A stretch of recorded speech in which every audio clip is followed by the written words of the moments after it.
Okay, so you've shared some notes with us, and it looks like you've been digging into Dan Martell's Buy Back Your Time. A lot of interesting stuff in there around productivity and how to actually not just manage your time, but optimize it. And that's really what we're going to be diving into in this deep dive. How can we extract the core strategies that will help you build a more fulfilling life, right? Not just checking off tasks, but really thinking about how you can create a life that you actually enjoy. Yeah. Kind of like the Blinkist version right up front. It's really about creating a buyback life, where you're not looking for vacation as the relief, but actually finding fulfillment every single day.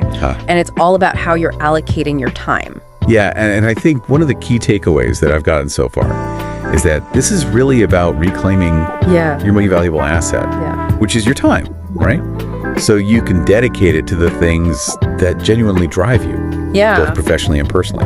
Okay, so from the looks of it, we're going to be covering quite a bit of ground here. We're going to be exploring, of course, this buyback life. And what are the foundational principles of that? We're going to be dissecting the DIP matrix, and that's really to understand where is your time actually going? Where's your energy going? We'll talk about the replacement ladder as well, which I think is a great way to free up more of your bandwidth.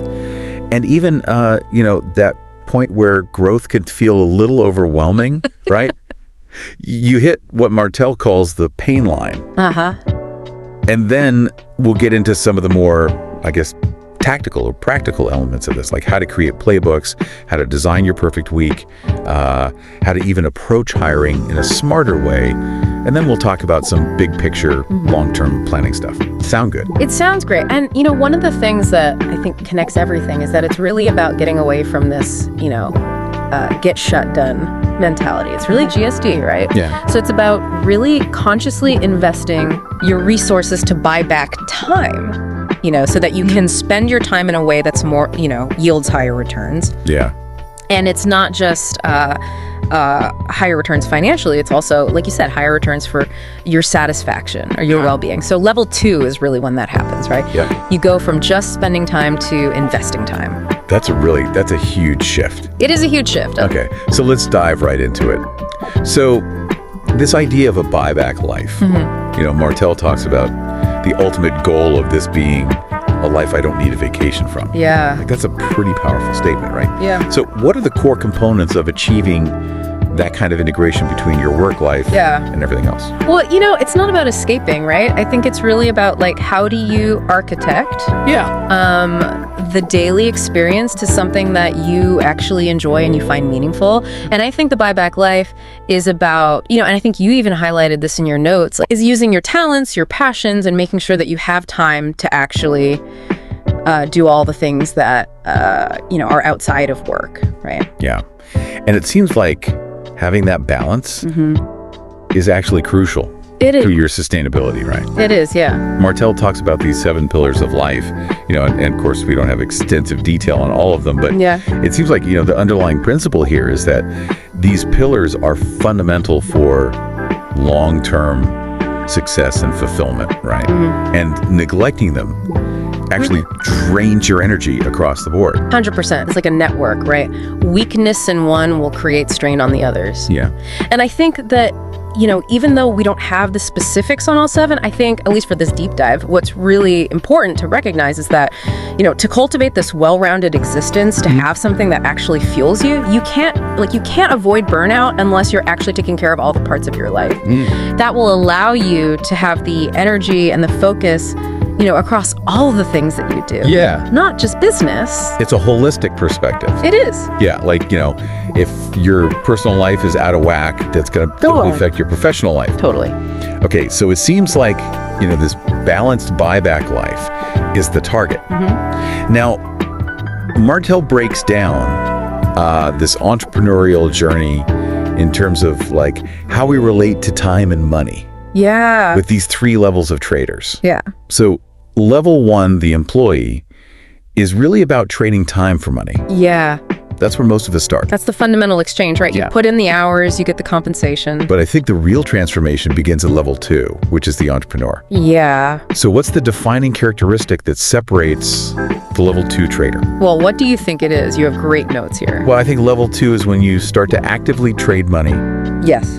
For more time. Right. And it's a fundamental change in perspective. You know, you're not just, you're moving away from that get-done mentality that just equates more hours with more results. Exactly. It's like, how can I leverage my financial resources? You know, whether that's hiring someone or implementing systems to get time back. And it's the recognition that, like, their time, you know, is increasing in value. Yeah. And by doing that, they can actually get more done and concentrate on things that actually move the business forward. Yeah. Which ultimately, like we said, contributes to that lifestyle that they're desiring. Yeah.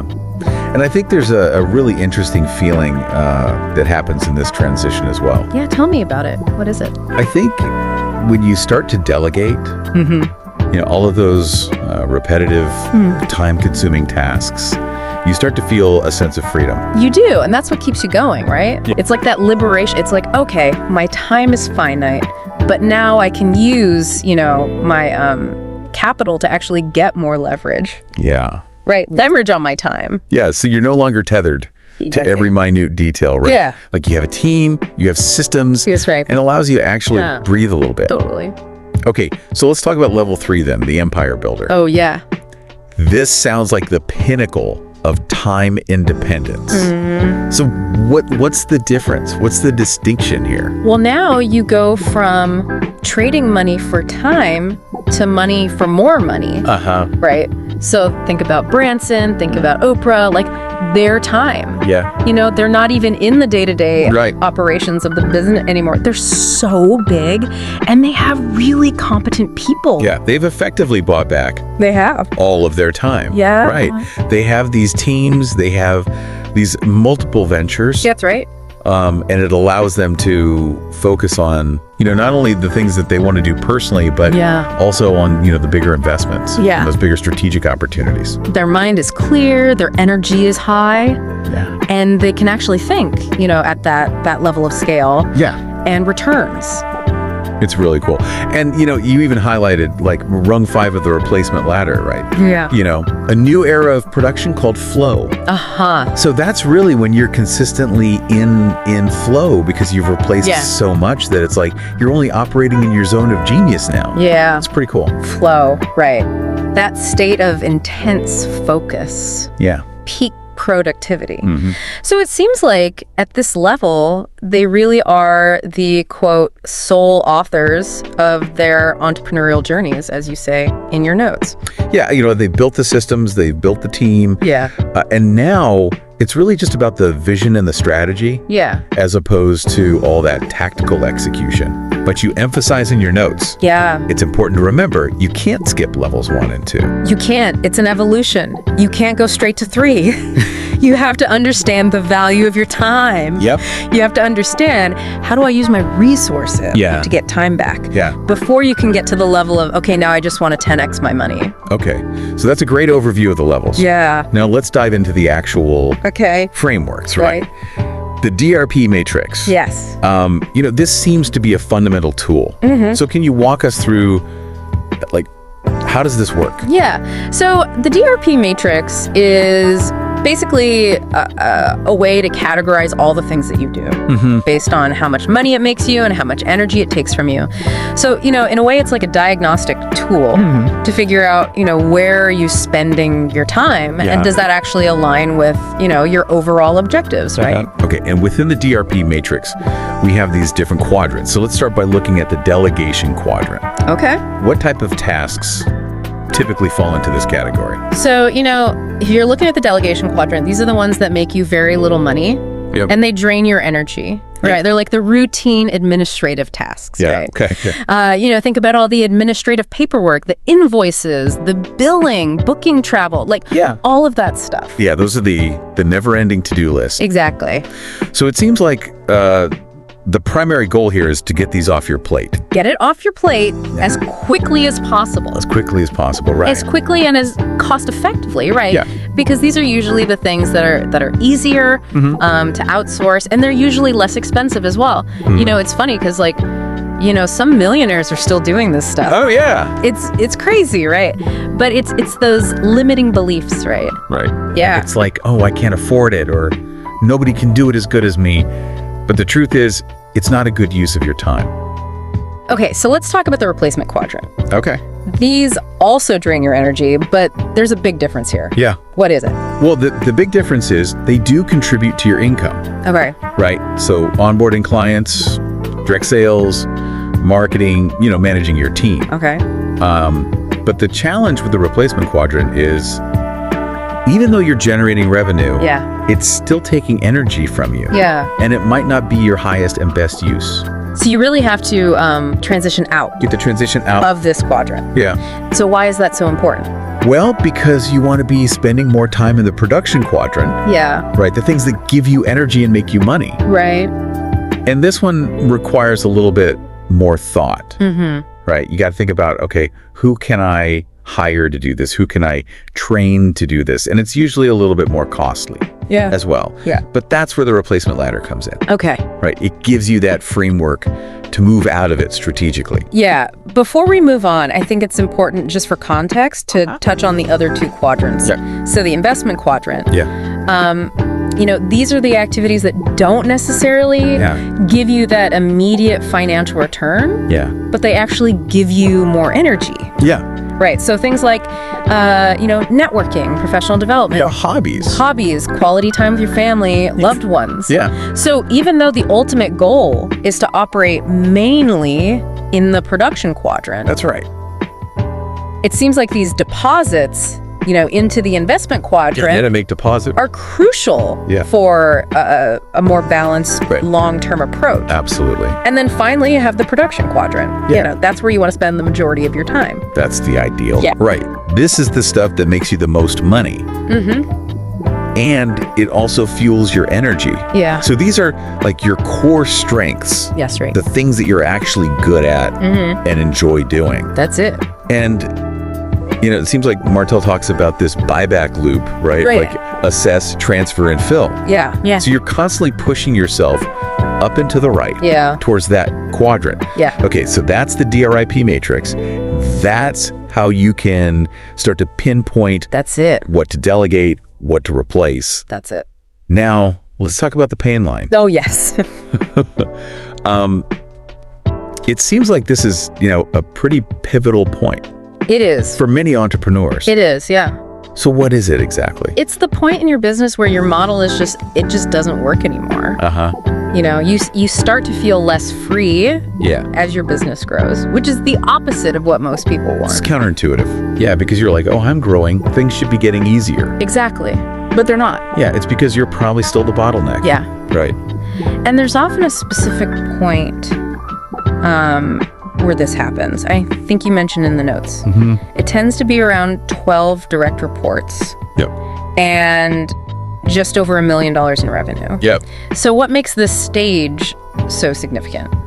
Well, usually that's when you've grown to a point where even though you might have a team, you're still involved in everything. Yeah. You're still the buck stops here kind of person, right? And it's like, okay, as you grow beyond that point, there's so many emails, there's so many tasks, there's so much of that delegation quadrant stuff that it just starts to become overwhelming. Yeah, so more growth leads to more pain, more stress if you're not changing your underlying operational structure. You got it. And what are some of the blind spots like that prevent entrepreneurs from even realizing they've hit this? Oh, it's so many things. It's nobody can do it as good as me. Yeah. I can't afford to hire someone. Or just, I'm just so busy I can't even see what's going on. Yeah. So you're just in the weeds. You're just in the weeds. You're not able to step back. Exactly. And it really seems like a fork in the road. It is. Either you adapt or you just hit a plateau. 100%. What happens if you don't address it? Well, the obvious one is your growth stalls. Yeah. Right? But, entrepreneur burnout is huge. And, some people even think about selling as a way to escape, right? But it's also a huge opportunity, right? It's like, okay, now that I recognize this, how can I actually implement, things like the buyback principle, the buyback loop, and actually start to take back my time and focus on higher value activities? Yeah, and there's this really good example in your notes about Stuart. Can you walk us through that? So Stuart was the founder of a couple of software companies, and he was working, 7 days a week, long hours. He was on this huge project. And after the project was done, his body was like, nope, you can't do this anymore.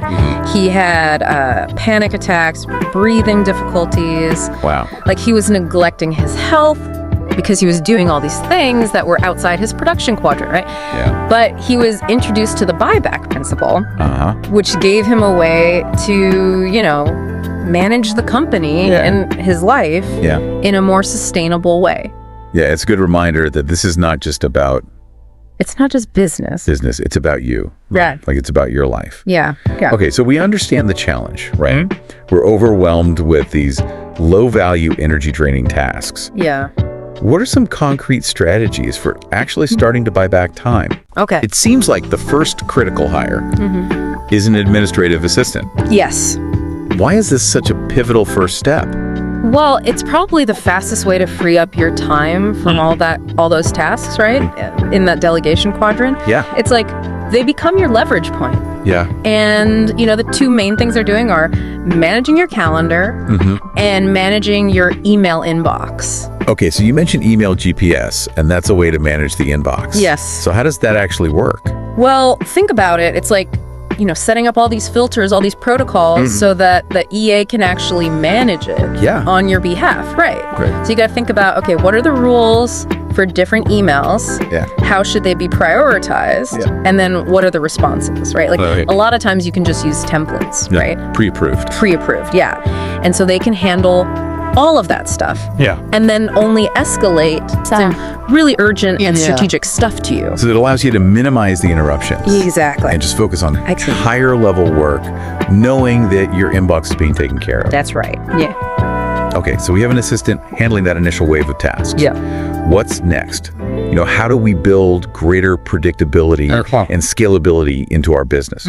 You talk about the power of playbooks in your notes? Yeah, playbooks. So what are they? So playbooks are your documented, tested, and verified procedures. Okay. Right, for all the things that you do in your business. Okay. And so they really provide clarity. Yeah. Right, and allow you to delegate effectively. Okay, and these aren't just like basic written instructions, are they? You mentioned the 4 C's of a playbook in your notes. The 4 C's, okay. I know those. Okay, so the first one is the camcorder method, right? So record yourself doing the task. Okay. Ideally 3 times, explaining each step and like your reasoning for doing it. Okay. Right.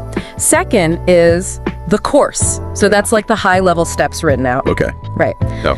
Third is the cadence.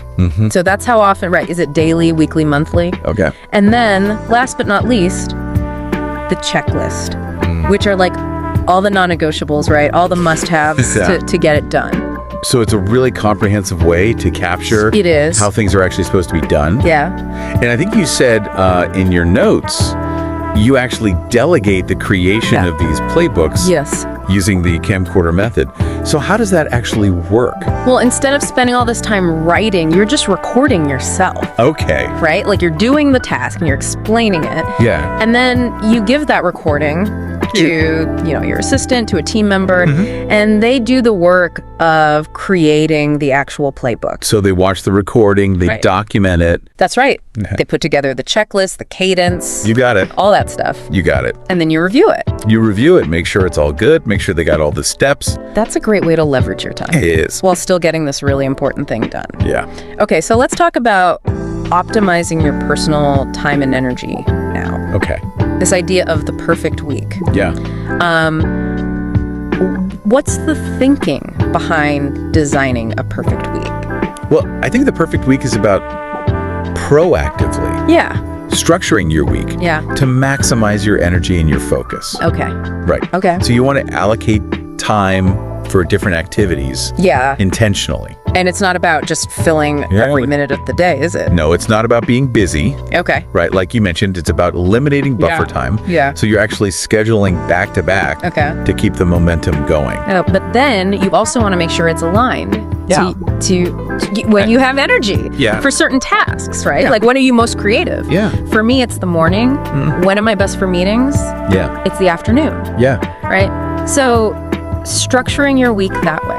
And this is where task batching comes in. Right. Yes. Grouping similar tasks together. Yeah. You know, in your notes, you talked about doing 14 podcast interviews in a day. Intense, but very efficient. Right. You just get in the zone. You get in the zone. Yeah. And then there's this idea of NET, no extra time. Oh, yeah. So how does that work? So that's about using all those wasted moments, right? So your commute, while you're exercising, you know, if you're waiting in line and you're filling it with things that contribute to your growth and learning.